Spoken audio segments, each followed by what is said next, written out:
తాకట్లో ఉన్న బంగారాన్ని విడిపించి ఆ రోజున మార్కెట్ ధర కట్టి మిగిలిన డబ్బును మీకు అందిస్తుంది కొమ్మూరి గోల్డ్.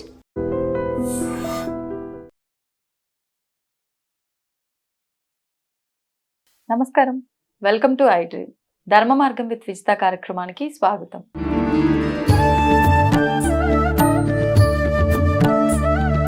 ప్రస్తుతం మనతో పాటు ఉన్నారు త్రిబుల్ డివోషనల్ గ్రూప్ అధినేత డాక్టర్ శివనరసింహన్ తాంత్రిక్ గురువు గారు. ఇప్పుడు వారితో మాట్లాడి మరిన్ని విషయాలు తెలుసుకుందాం. నమస్కారం అండి. శ్రీరామనవమి రాబోతోంది.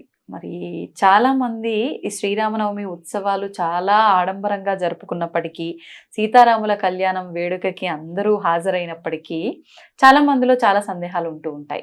ఆ రోజున ఇంట్లో శ్రీరాముడి అమ్మవారికి సంబంధించిన ఫోటో ఏం ఫోటో పెట్టుకోవాలి, ఆ రోజున మేము ఇంట్లో ఎలా ఆరాధన చెయ్యాలి, లేదు అనంటే ఈ కళ్యాణం నవమి రోజున ఎందుకు జరుగుతుంది, ఆ రోజు స్వామివారి పుట్టినరోజు, మరి ఈ రోజున ఎందుకు పెళ్లి జరుగుతుంది, ఇలాంటి చాలా రకాల సందేహాలు ఉన్నాయి. ఒకసారి వాటన్నిటి గురించి వివరణ ఇవ్వండి. ఓకే మా, ఖచ్చితంగా. ముందుగా మా స్వామివారి ధ్యానం చేసుకుని ముందుకెళ్దాం. తప్పకుండా. స్వామి చేసిన వస్తువులు అర్చన ఆర్యంగ ఏర్మేడి శాస్త్రవేశాపరిగిరీశాన హరిహరసుతున్న జ్యోతి స్వరూపుణ ఉమాపతి రమాపతి భాగ్యపుత్రుడు శ్రీ పరశురామ దేవాయన్ వల్లభాయన్ మనమ. శ్రీరామ, రామ అంటేనే ఆనందం. రాముల వారి గురించి చెప్పుకుంటే ఎంతో ఆనందం అనిపిస్తుంటుంది స్వామివారిది. స్వామివారిది ఎట్లయినా కూడా సోమవారం చైత్ర మాసంలో జన్మించారన్నమాట. అభిజిత్ లగ్నంలో పుట్టాడు. నవమి రోజు పునర్వాస నక్షత్ర. అయితే ఆ స్వామివారి జన్మదినం రోజు ఏదైనా కూడా సరే, మనకు పెద్ద పెద్ద గురువులందరూ కూడా కళ్యాణ ఉత్సవం గురించి కూడా, జన్మదిన ఉత్సవం గురించి కూడా ఏ సమయంలో ఏం చేయాలని కూడా చెప్పుకుంటూ వచ్చేస్తున్నారు. కాకపోతే ఏంటంటే సరే, కళ్యాణం అందరు చేస్తున్నట్టు కాకపోతే ఎలాంటి చిత్రపటం స్వామివారిని పెట్టుకుంటే మనకు సిరి సంపదలు ఆనందం అనేది ఇప్పటికీ ఇంట్లో ఉండేటట్టుగా. సో శ్రీరాముడు అన్ని విధాలుగా నిండు కుండలేక ఉండేవాడు. అన్నదమ్ములతో కానీ అన్ని సిస్టమ్స్ అన్ని కూడా స్వామివారు విష్ణుమూర్తి మానవ రూపం దాల్చి ఆ కష్టాలను అనుభవించి మనకి ఏ విధంగా బతకాలని నేర్పించామట, ఏ విధంగా ఉండాలి ఇంకెత్తమాట. అందుకే ప్రతి సంవత్సరము చైత్ర నవరాత్రులలో ప్రత్యేకమైన పూజలు చేసి స్వామివారి మన సౌత్ దిక్కు అయితేనేమో, ఇక్కడ మన దగ్గర అయితేనేమో కళ్యాణ ఉత్సవాలు చేస్తారు. భద్రాచలం ఆచారం పరంగా తీసుకొని స్వామివారికి కళ్యాణ ఉత్సవం లేదు, కాకపోతే జన్మోత్సవం ఉంటుంది. జన్మదిన ఉత్సవాలు చేస్తుంటారు అనమాట. స్వామివారి జన్మదిన ఆరాధన ఆ రోజు మనం ఎట్లయినా శ్రీకృష్ణుడి జన్మదినం ఎలా చేస్తాం, శ్రీకృష్ణమి అవన్నీ కూడా లేదు. సోమవారం నవమి, శ్రీకృష్ణుడు అష్టమి రోజు పెడితే సోమవారం నవమి రోజు. అంటే ఈ రెండు తిథులు మంచిగా అవన్నీ అపోహ అని వీళ్ళిద్దరు తీసేశారు. అష్టమి కూడా మంచిదే, నవమి కూడా మంచిదే. సామాన్యుల విషయానికి వచ్చేసరికి కూడా మంచిదేనా, చాలా మంచి. అందులోంచి ఈ రెండు కూడా చాలా మంచి తిథులు అని చూపెట్టడానికి అష్టమి రోజు ఆయన పెట్టాడు, నవమి రోజు ఆయన పెట్టాడు. ఈ రెండు కూడా శుభోచకంగా ఉంటాయని కాబట్టి చెప్పడం. అందులోంచి ఏదైతే కృష్ణాష్టమి ఉత్సవం ఎలా చేస్తామో, శ్రీరామనవమి ఉత్సవం కూడా ఆయన జన్మదిన ఉత్సవం అనమాట. అందులోంచి అంటే 9 రోజులు చైత్ర నవరాత్రులు, ఎట్లా అమ్మవారి నవరాత్రులు ఉంటే అదే రోజు ఉద్వాసన ఉంటుంది, అదే రోజు స్వామివారి జన్మదినోత్సవం. కాకపోతే ఆ రోజు ఉదయం నుంచి కొంతమంది రాముల వారి మాలధారణ కూడా చేసి ఉంటారు. 9 రోజులు ఉపవాసంతో ఉంటారు. ఆ రోజు నవమి రోజు స్వామివారి ఆరాధన చాలా ప్రత్యేకంగా చేస్తారు. ఇప్పుడు చేయకుండా మాత్రం నవమి రోజు రాముల వారిని అభిషేకం కూడా మధ్యాహ్నం సమయంలో స్వామివారికి అభిషేకం చేస్తాము, అర్చన చేస్తాము, ఏ విధమైన ఆరాధన చేస్తామో చేసేసి స్వామివారికి అతి ముఖ్యమైనది వడపప్పు బెల్లం పానకం అందరికీ పంచడం వల్ల చాలా శుభసూచకం అనమాట. ఇలాంటి కార్యాలైనా కూడా విజయవంతంగా ఉండడానికి అందులో సోంపేస్తారు బుధుల అనుగ్రహం కోసం, బెల్లం వేసిన కుజుడు అనుగ్రహం కోసం, చంద్రుడేమో వాటర్ కోసం, ఇట్లా అన్ని కూడా తీపి పదార్థం కుజుడు కోసం అనే అట్లా కుజుడు శుక్రుడు ఇవన్నీ గ్రహాలు అనుకూలంగా మారి మనకు బెల్లం పాలన అడుగుతుంది. మనం తాగితే కాదు, దానం చేస్తేనే మనకి ఫేవర్ అవుతాయి. అన్ని ఆ గ్రహాలను మనకు ఫేవర్ అవుతాయి. ఇంకోటి వడపప్పు అయితే గురు బలం ఉండాలి. స్వామివారి పునర్వాస నక్షత్రం ఉంటాడు కదా, శనగపప్పు వచ్చేసి గురుబలానికి సంబంధించి. గురుబలం అంటే ఏదైనా సాధించుకోవచ్చు. ఆ గురుబలం రావడానికి స్వామివారి వడపప్పు, ఈ పానకంలో ఇవన్నీ కూడా కొన్ని గ్రహాలు యాక్టివేట్ ఉంటాయి. అందులో వడపప్పులో కొన్ని గ్రహాలు యాక్టివేట్ ఉంటాయి. ఇవన్నీ కూడా చేయడం వల్ల ఆ రోజు ప్రత్యేకమైన గ్రహాలని శాంతింపబడి ఉగాది రాగానే కొత్త సంవత్సరంలో స్వామివారి కరెక్ట్ వారం తర్వాత వచ్చేది శ్రీరామనవమి. అంటే ఈ గ్రహాలు మన కొత్త సంవత్సరం గ్రహాలన్నీ కూడా అంటే ఎక్కువ తక్కువ ఎలా ఉన్నాడో మనకు సమానపరంగా ఉన్నా లేకున్నా, ధనయోగం లేకున్నా, గ్రహాలు అనుకూలంగా లేకున్నా, ఏవి లేకున్నా ఈ శ్రీరామనవమి రోజు ఈ విధంగా చేయడం వల్ల మనకు అన్ని అనుకూలంగా మారిపోతాయి అన్నమాట. అంటే ఎటువంటి గ్రహ దోషాలు, గ్రహాల్లో మార్పులు ఉన్నా కూడా అవన్నీ బ్యాలెన్స్ అవుతాయి అంటున్నారు. బ్యాలెన్స్ అవ్వడానికి ఈ వడపప్పు పానకం స్వామివారి నైవేద్యం విశేషంగా ఏం అవసరం లేదు, చిత్రపటం ముందు వడపప్పు పానకం నివేదన చేస్తే చాలు సరిపోతుంది. మరి ఇంతకీ చిత్రపటం ఏంటండి? చాలా మంది పట్టాభిషేకం అంటారు, రకరకాలుగా చెప్తూ ఉంటారు. యాక్చువల్ ఎవరైనా కూడా ఇంట్లో సిరి సంపదలు ఆనందంగా ఉండాలంటే స్వామివారి అతి ముఖ్యమైన చిత్రపటం మన ఇంట్లో ఎప్పటికి పెట్టుకోవాలి. ఎవరి ఇంట్లో అయినా ఉండాలి. ఎంత పెద్ద వాళ్ళైనా కూడా, పేదవాళ్ళ ఇంట్లో ఎంత పెద్ద గొప్ప వాళ్ళైనా కూడా, పేదవాళ్ళు ఏముంటుంది అది పెడితే గొప్ప వాళ్ళకి మారిపోతారు. అంటే అంత సిరి సంపదలు ఉండేటట్టుగా స్వామివారి ఆ చిత్రపటం ఉంటుంది. అది మీకు ఖచ్చితంగా చూపిస్తాను. అలాంటి చిత్రపటం గూగుల్లో కొడితే వచ్చేస్తుంది. స్వామివారి కలశాభిషేకం చేస్తున్నటువంటి చిత్రపటాన్ని మనం పెట్టుకోవాలి. స్వామివారు వనవాసం అయిన తర్వాత రాజ్యానికి వచ్చిన తర్వాత పట్టాభిషక్తులు అయినారు. పట్టాభిషక్తులు అయిన తర్వాత స్వామివారికి ఋషులందరూ కలిసి స్వామివారికి అభిషేకం చేస్తున్న ఫోటో ఉంటుంది. కలశాభిషేకం చేస్తున్న ఫోటో. ఆ ఫోటో ఇంట్లో అయితే పెట్టుకున్నట్టయితే సర్వదోషాలన్నీ పోయి ఇంట్లో నెగిటివ్ ఫోర్స్ ఉండకుండా మనకు సిరి సంపదలో తొలుగుతున్నట్టే అభిషేక్తి స్వామివారి అనుగ్రహం అంత బలంగా ఉంటుందన్నమాట. దేవాని దేవతలందరూ కూడా ఆ చిత్రపటం నుండి ఆ స్వామివారి అభిషేకాన్ని తిలకిస్తుంటారు అన్నమాట. ఇది స్వామివారి అభిషేక్తులై సీతమాత ఇద్దరు ఉండడం, భార్య భర్తలతోటి అన్నిటి ఉండడం, తర్వాత స్వామివారి దంపతులతోటి ఋషులతోటి అభిషేకం చేసే ఫోటో ఇంట్లో పెట్టుకుంటే మన ఇంట్లో ఎప్పుడు కూడా ధనధాన్యాలు లోటు ఉండకుండా ఎప్పుడు యోగయుతంగా ఉంటామన్నమాట. అన్ని దేవతలందరూ రావడం అవన్నీ కూడా స్వామి రాముల వారికి సంబంధించిన ఇది చాలా ఈ రేర్ ఫోటో అనమాట. ఇలాంటి ఫోటో మన ఇంట్లో పెట్టుకోవడం వల్ల సిరి సంపదలు ధనధాన్యాలతోటి నిండుగా ఉంటారు. మంచి మనసు, మంచి అన్నదమ్ములు, మంచి భార్య దంపతులు అన్యోన్యత ఉండడం అన్ని కూడా చాలా బాగుంటాయి. అన్ని పాజిటివ్ వైబ్రేషన్స్ ఉంటాయి. రామ అంటేనే పాజిటివ్ వైబ్రేషన్, శ్రీరామ జయరామ అంటే జయమే అంతే కూడా. అలాగే ఇది స్వామివారి ఈ విధంగా పట్టాభిషక్తులు అభిషేకం అవుతుంటే ఎంత ఆనందమైన ఉంటుంది, ఎంత ఆనందమైన సమయం. అందుకే కుంభాభిషేకాలు జరుగుతుంటాయి కదా, మనకు కుంభాభిషేకాలు జరుగుతుంటాయి, దేవాలయానికి కుంభాభిషేకం చేస్తుంటారు. అంటే ఎంత ఆనందదాయకం. స్వామివారికి మహా కుంభాభిషేకం చేస్తున్న కలశ స్నానం ఋషుల ద్వారా జరుగుతుంది. ఆ ఋషుల ద్వారా జరుగుతున్న ఆ పట్టాభిషేకమైన ఫోటో మనం ఇంట్లో పెట్టుకుంటే అది అన్నిటి కూడా మనకు శుభదాయకంగా, డబ్బు సంపదాయసం ఆనందంగా ఎప్పుడు ఉంటుంది. ఇలాంటి ఫోటో పెట్టుకోవడం చాలా మంచిది. రమణ వారికి ఏదైనా కూడా ఒకవేళ నవమి రోజు ముందు ఆ ఫోటో అలా మనం తెప్పించుకొని నవమి రోజు వరకు ఆ ఫోటో ఇక్కడ దొరికితే మన అదృష్టం. అలాంటి ఫోటో చేయించుకొని ఆ స్వామివారి ఫోటో ముందే పూజ కార్యక్రమాలు అష్టోత్తరం చేస్తారు, అర్చన చేస్తారు, ఏం చేస్తారు, వడపప్పు ఒక పానకం స్వామివారికి నైవేద్యం చేసి అందరికి పంచడం. అదే ఫోటో ఇలా పెట్టేసుకోండి. ఆ నవమి రోజు ముందు ఇలాంటి ఫోటో తెప్పించేసుకొని మీరు పెట్టేసినట్టే హ్యాపీ. గూగుల్ దొరికిపోతే అన్ని విధాలుగా స్వామివారి ఆరాధన చేసుకోవడం. కళ్యాణం అయితే మన దగ్గర జరుగుతుంది, అక్కడ నార్త్ సైడ్ ఎక్కడో కళ్యాణం, స్వామివారి ఆరాధన మాత్రమే. కానీ వాస్తవానికి ఆ రోజు జన్మదినం.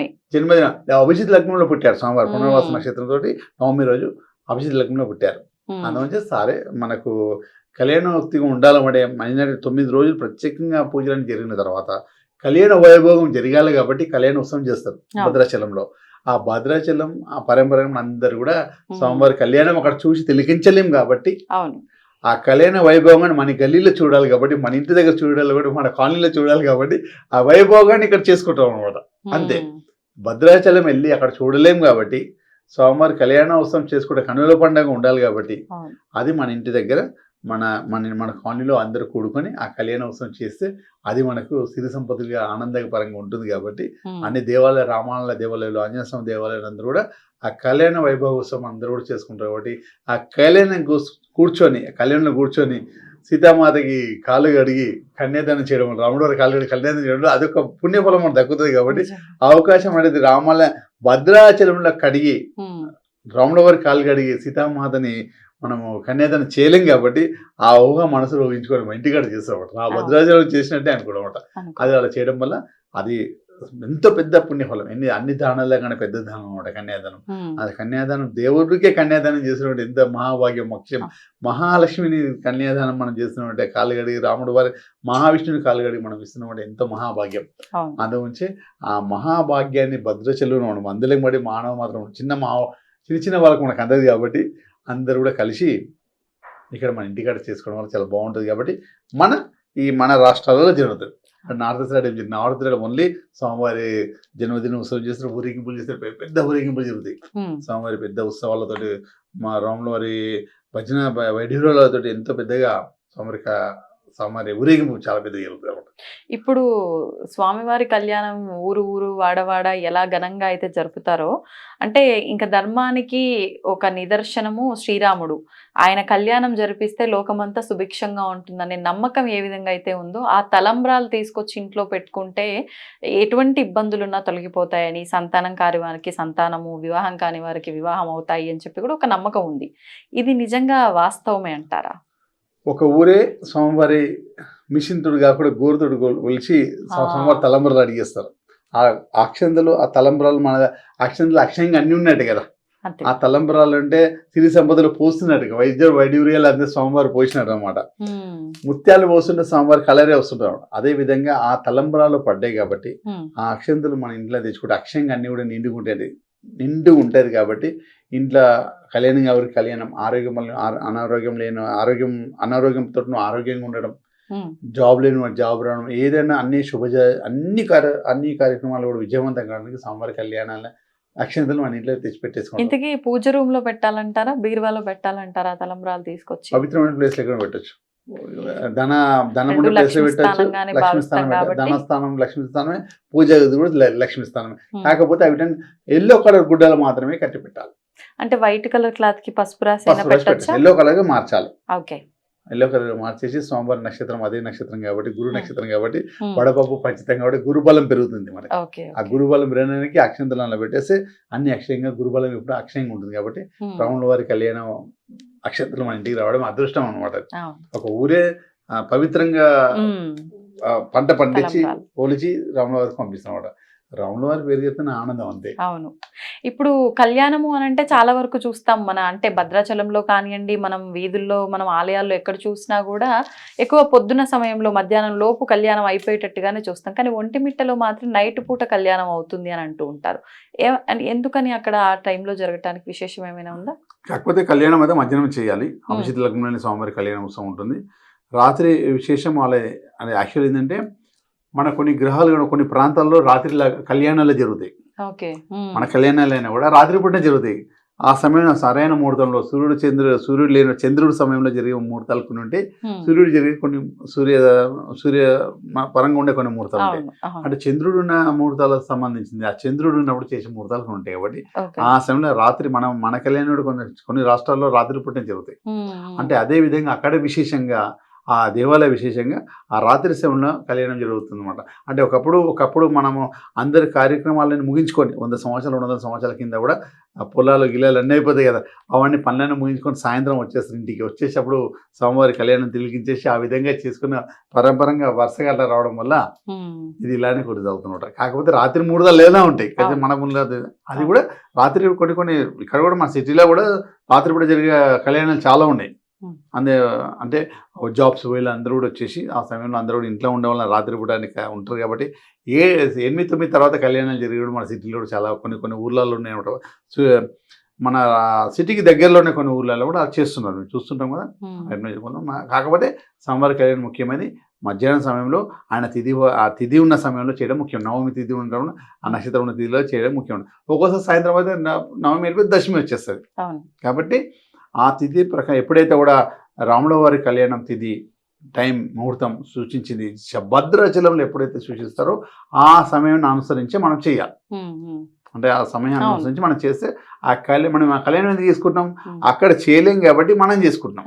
కాబట్టి అక్కడ కూర్చుంటాం కాబట్టి ఇక్కడ ఆ కళ్యాణం అక్కడ జరుగుతున్నా మనం చేస్తుంటే అదొక ఆనందం, మనం అక్కడ చేసినట్టు అనిపిస్తుంది.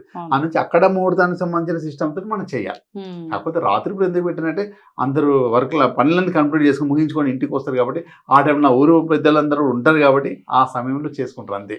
ఇంతకీ ఏ రోజు నుండి 26న 27న? 27 అంటే 26 రాత్రి వస్తుంది కాబట్టి సూర్యుడు ఉదయించే సమయంలో ఏ తిథి అయితే ఉంటుందో ఆ తిథి ప్రకారం అనుసరించాలి. అది కాకుండా నవమి తిథి మనకు అభిజిత్ లగ్నంలో కనపడాలి.